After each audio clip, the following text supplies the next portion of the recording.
Saudari-saudaraku terkasih dalam Tuhan Yesus Kristus, selamat pagi dan berkah dalam. Kita bertemu kembali dalam renungan harian Kamis 30 November 2023. Hari ini gereja mengajak kita merayakan pesta Santo Andreas Rasul, Saudara Simon Petrus. Ia juga merupakan nelayan kelahiran Betsaida, sebuah kota di tepi Danau Genesaret. Ayahnya juga nelayan. Ia yang membawa Petrus untuk diperkenalkan kepada Yesus. Ia murid Yohanes Pembaptis yang ketika Yohanes menunjuk kepada Yesus sang anak domba, Andreas mengikuti Yesus. Ia juga berperan ketika pergandaan roti. Ia mengatakan ada seorang anak yang balik 5 ketul roti dan 2 ekor ikan. Kematiannya tidak persis diketahui di mana. Namun tradisi ia wafat di Patras Akaya dengan disalib dengan huruf X kepala di bawah. Selama 2 hari ia berkhotbah pada orang yang menyaksikannya. Akhirnya ia mengembuskan nafas.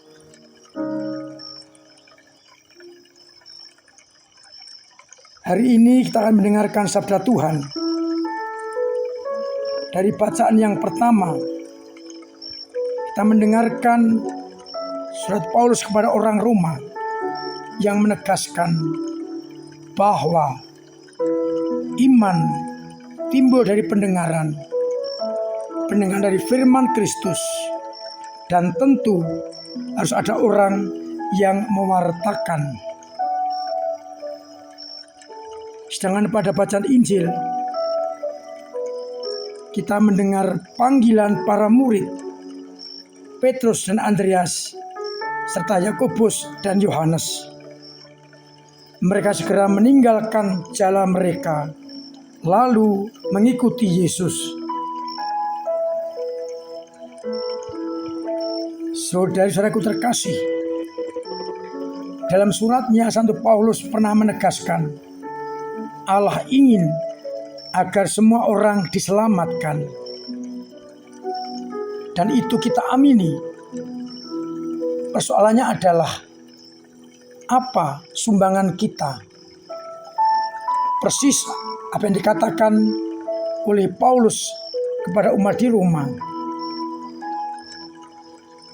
Kalau ingin diselamatkan, orang harus mengakui Yesus sebagai Al-Masih. Tapi bagaimana mereka percaya? Bagaimana mereka mengerti kalau tidak ada yang mewartakannya?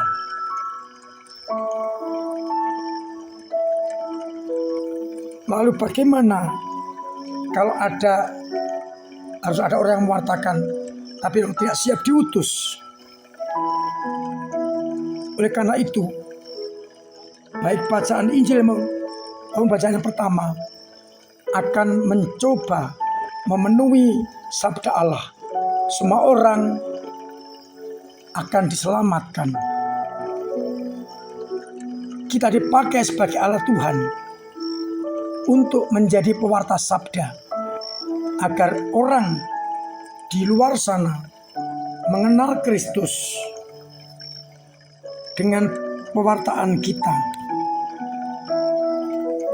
Mereka yang ingin kenal Kristus harus kita perkenalkan dengan pewartaan kita, teladan kita.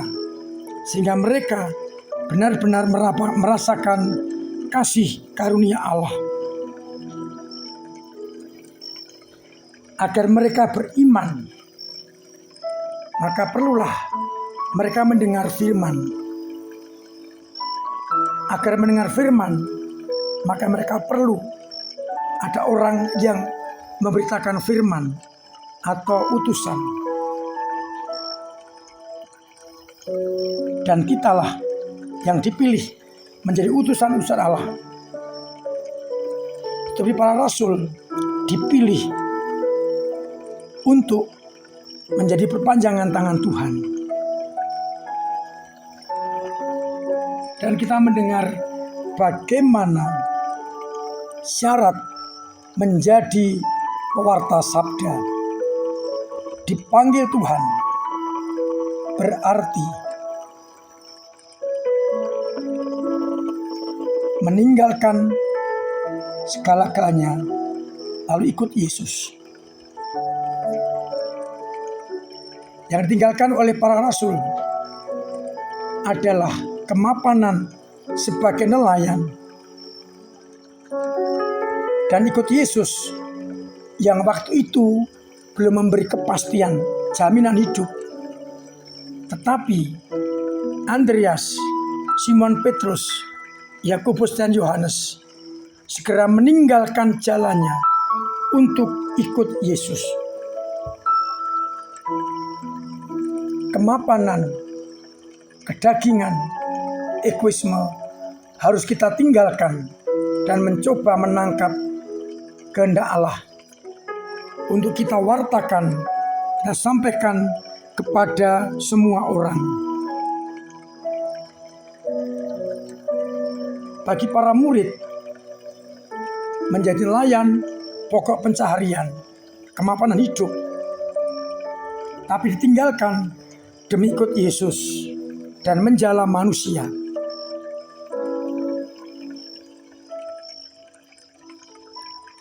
Kita juga bertanya, kemapanan kita itu macam apa yang harus kita tinggalkan? Terutama ego kita, kedagingan kita, hawa nafsu kita.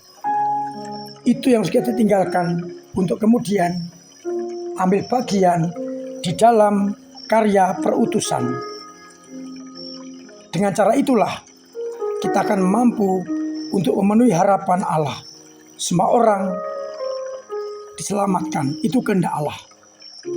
Dan dengan kita ambil bagian dalam karya perutusan, orang lain bisa mengenal Kristus lewat pewartaan kita dengan cara kita masing-masing.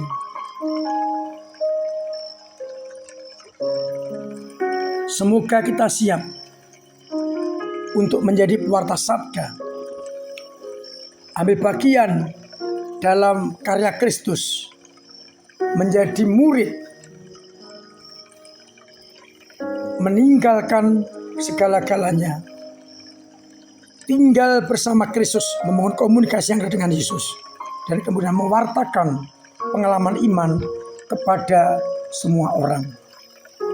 Dengan cara itu, kita akan mampu memenuhi kehendak Allah, yakni agar semua orang diselamatkan. Tuhan memberkati kita sekalian. Amin. Marilah kita berdoa. Bapa yang penuh kasih, kami bersyukur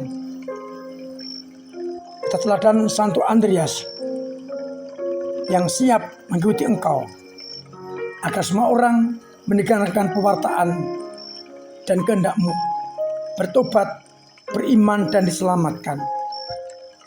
Semoga semangat itu menjadi semangat kami semua, sehingga dengan cara hidup kami masing-masing, kami akan mampu untuk ambil bagian dalam karya perutusan.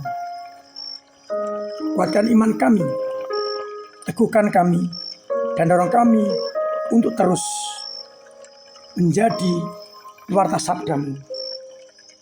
Semoga umat-Mu yang sakit Engkau sembuhkan, yang punya berat Engkau ringankan, yang punya perusahaan kau urai, dan ekstern ekonomi kau bantu, agar mereka tetap mengalami kasih sayang-Mu. Untuk itu, sertai kami dengan berkat-Mu sendiri, Bapa dan Putra dan Roh Kudus. Amin.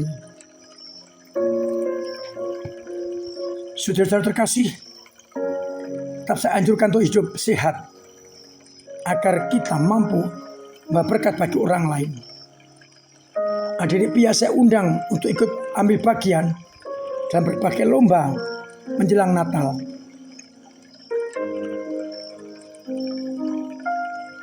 Untuk